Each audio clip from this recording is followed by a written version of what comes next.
Back to Truck Check, everyone. This week we are going to take a little diversion from some things we usually talk about. We'll get into some of our regular topics like autonomy and electrification at least a little bit, but we're going to talk a little bit more about some of the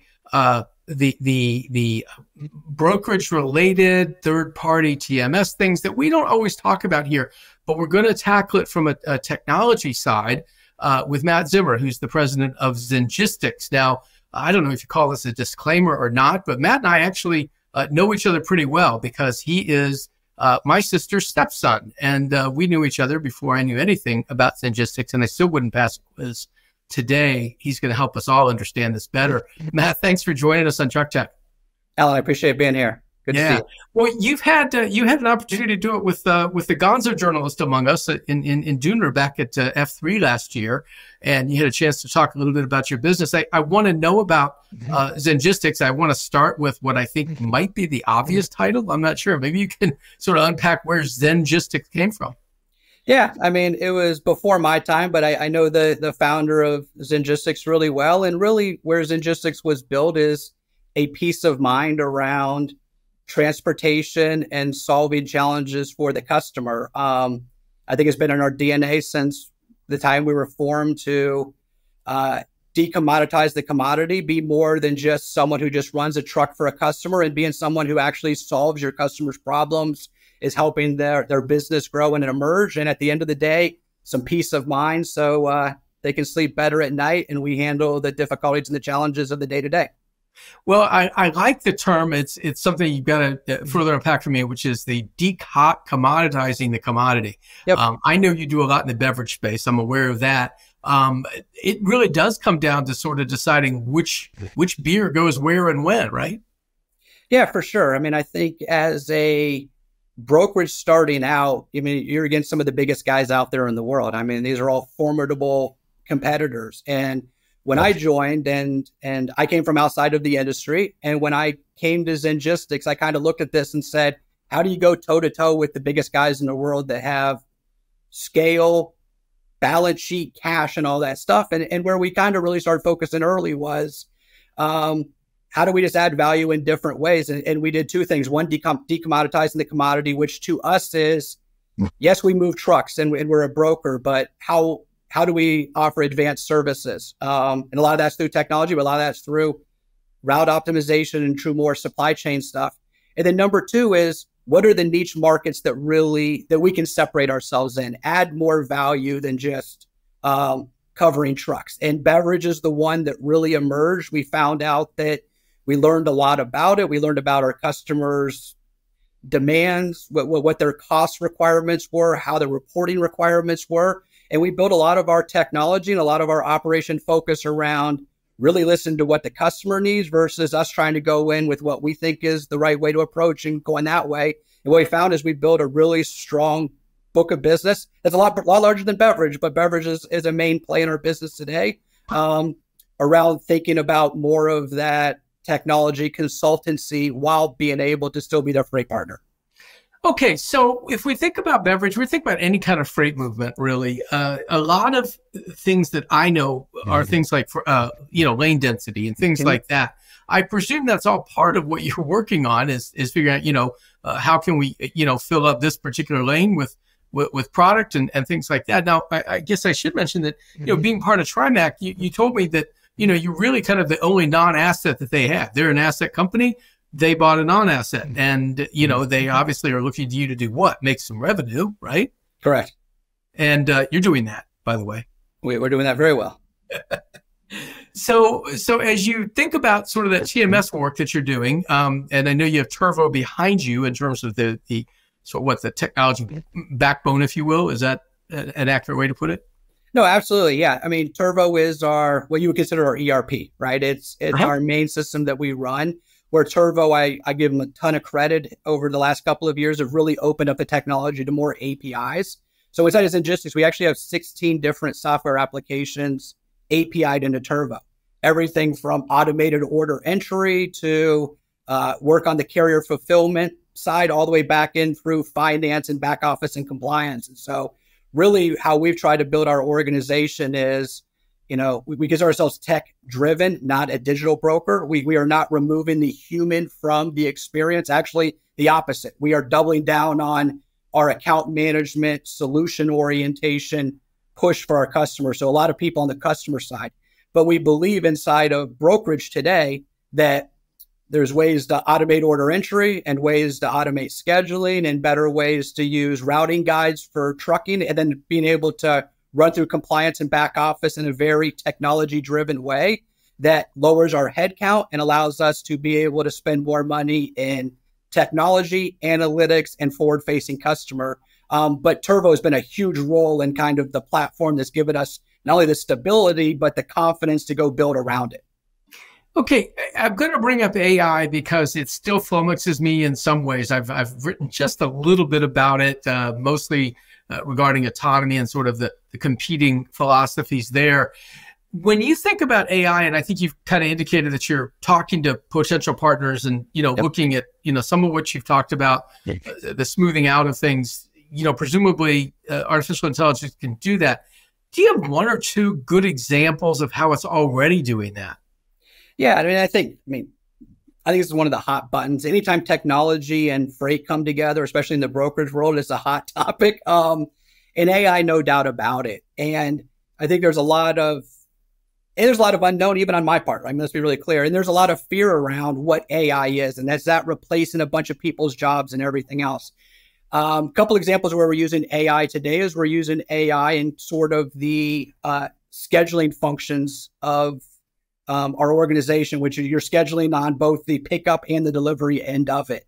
And having machine learning and AI help you understand that if the route is 700 miles and there's weather impacting the different routes and so forth, what would normally take you X amount of time is a delay by 2.5 hours. And when you're doing your original scheduling, the AI is smart enough to go pick up on those different pieces.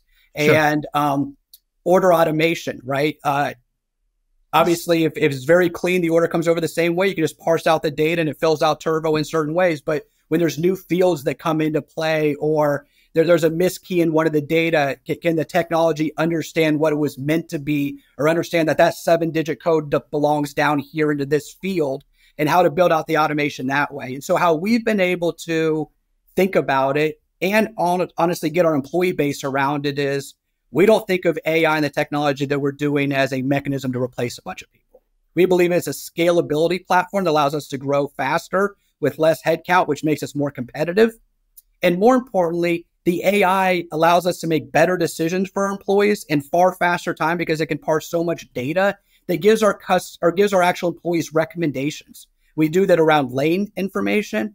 Hey, here's 500 loads that we booked today. Here are 8 examples of areas where possibly if you went out and looked for an additional carrier, or if you would have looked at this optimization of route, you would have saved some money. And so that's where we're using the AI is an enforcer to helping our employees who are super valuable to us make better decisions, and not as let's go get rid of a bunch of employees because technology can go do it.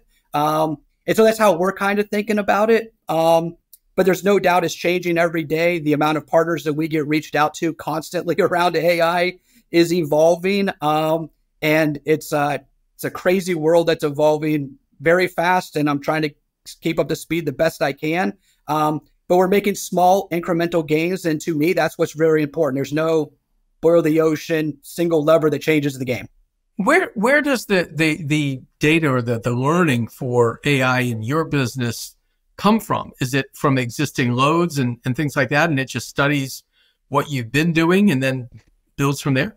Yeah. So the partners that we use on the AI front have products themselves, but the way that their product learns is through our data. So we are giving them as much data as we possibly can. In most cases, lane history, volume, every transaction from the infancy we were born at Zengistics. And so we're trying to give it as much knowledge as we possibly can for it to learn the patterns and cycles of revenue and cycles of up and down markets and all that different stuff. But that's a great point, Alan, that they only work with an abundance amount of data. And even as a somewhat smaller company, to be honest, and just compared to some of our larger competitors, you find you just don't have enough data in some regards to make it as valuable as you want. And so you just continue to keep building that. But we give them as much data as we possibly can because we know the outcome with more of it is better.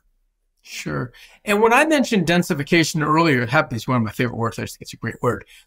That's one of the things that you're able to do with AI, that you could determine how to load up a route better, I presume, as well as knowing what the weather patterns are. Yeah, I mean, the reason we like beverage is super heavy, right? Like it has to run full. And if you run a truck at 80% full, you are costing yourself a tremendous amount of money. And so how our business works is we're very close with the customer on the order pattern side, the order cadence side. They don't just tender us a load, we're actually helping them do their planning. But it's all about density. It's all about a ton of weight to run that truck as full as humanly possible. And then more importantly, giving the customer then the analytics behind it. So in the beverage world, cost per case equivalent is their big one. How much does it cost to move a case of a product, whether that's beer or water? And we've helped customers, for example, change what manufacturer they're coming out of, which co-packer they're coming out of, because it's 3 cents cheaper or 3 cents more expensive to ship it to that destination from a different place, but it's 10 cents cheaper to manufacture it. So they have 7 cents better total cost of ownership. And that's the kind of data that we're able to extract with customers because we do more than just their freight. We actually understand their manufacturing overhead and their lanes and where they're building their next warehouse on density and optimization. And so I think that's where data helps us, but no doubt on the beverage side, you need to run it as full as you possibly can to keep that truck there, because that's just wasted dollars. And the more you can move that lever up, it just is an instant savings to the customer. And so a lot of work around that. So it's truckload versus LTL for you. There's no 100%.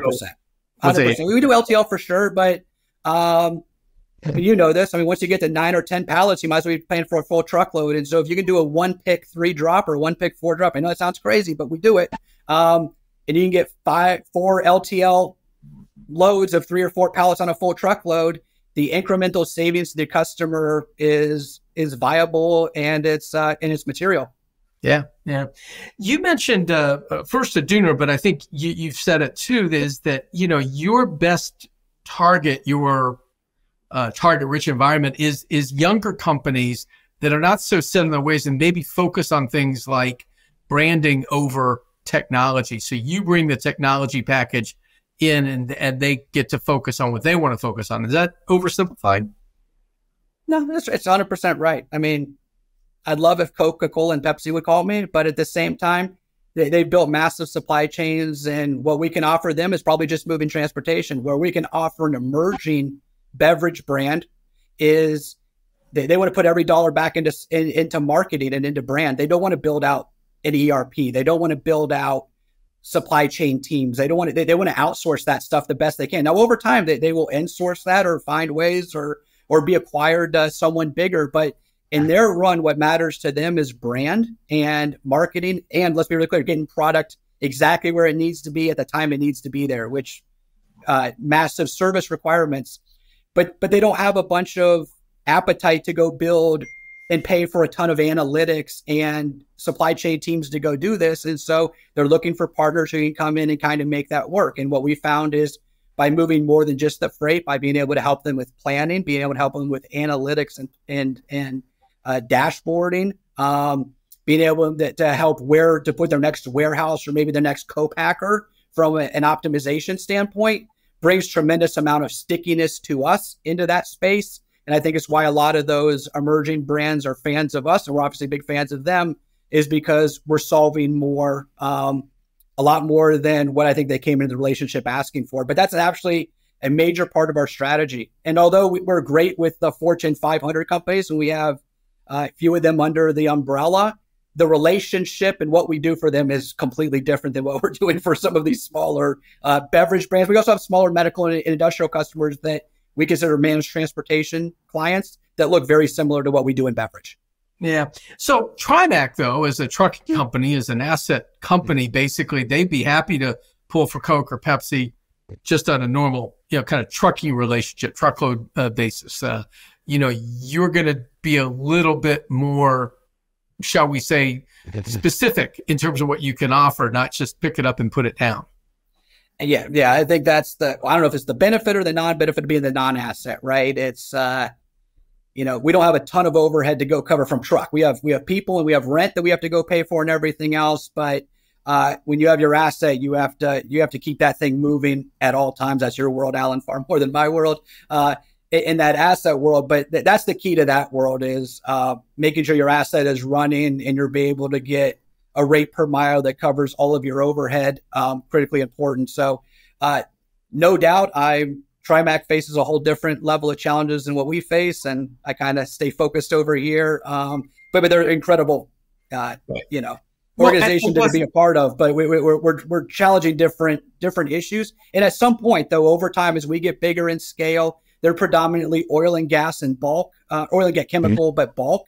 I think what you'll find over time is the synergies of both of our businesses will become more aligned around how do we partner with assets that more fit our needs, and how can we collectively work together to go penetrate new markets. We do that to some degree, but I think there's a lot more in the future. But really, the acquisition happened, I think, 3 years ago this week. And for now, it is really about scale and autonomy to go get it built correctly.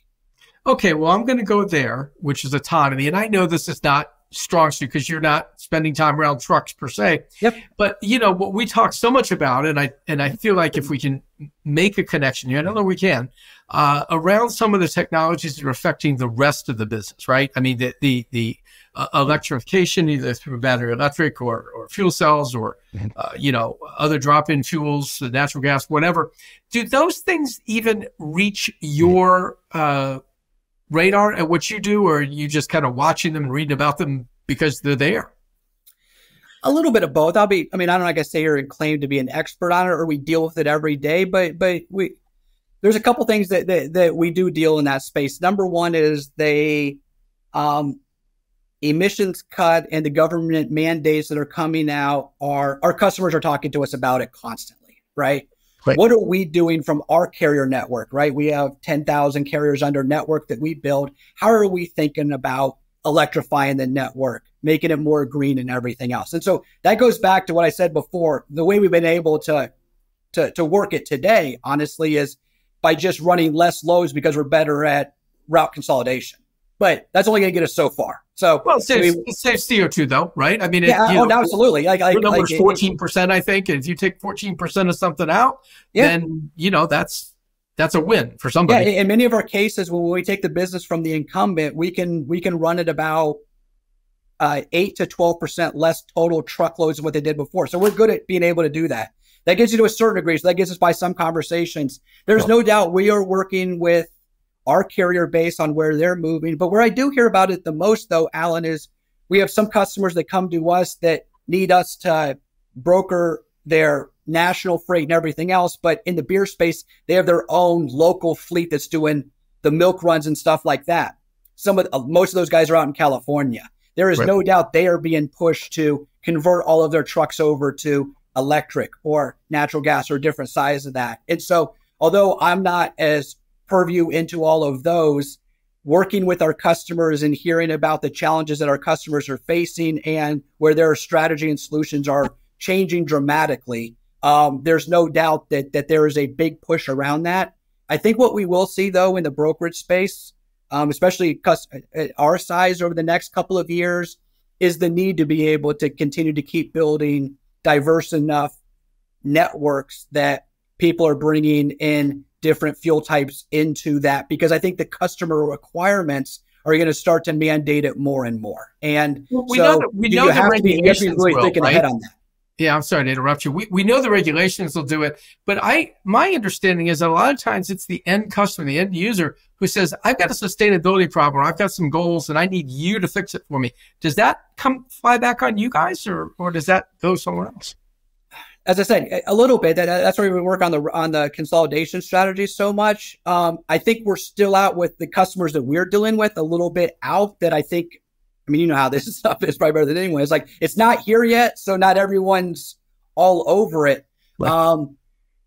We have no doubt over the last year have invested far more money in emission software reporting and how we think about this, because we know the trend is good. We know it's coming. We know the regulations will mandate it.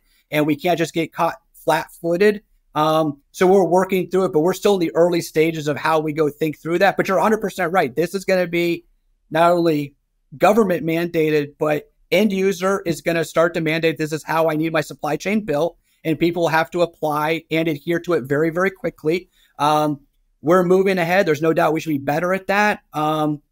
But there's definitely some areas that are being impacted far faster than others on that. But I know in the next handful of years, that's a must in our strategy. Right, right. Well, listen, Matt, we ran through time pretty quick here. I'll give you a final word if you have one. If I didn't ask, or you didn't offer something that you want the truck tech audience to know, you've got 30 or 45 seconds. Go for it. No, I mean, I appreciate being on, Alan. We've talked, as we said, I'm not sure if we call ourselves related or not, but small Close world enough. that we've actually come together. I'm glad we finally done this. We've seen each other at different events, F3 and so forth. So it's a privilege just to be on. I think the work you're doing is outstanding. So it's actually an honor. I'm glad to be here. Well, that's very kind of you, Matt. Thanks for joining. Folks, next week, we will be back with another new show. But, we've got a couple of things that are going on we need to remind about. One, of course, is the event that Matt was at last year in Chattanooga, which was the I always mess this up, F3, the Future of Freight event. And, we have in the newsletter on Friday, there's a discount code to get your tickets for that. Not too soon to be planning, obviously, for that event, 3 days of 2.5 to 3 days of some of the best stuff in the business. And then also up until September 6th, you can be nominating companies. Maybe it's Zengistics. You can be nominating companies for the Freight Tech 25. You can get more information at freightwaves.com on that. As for us, thanks very much for joining, and we'll see you next time.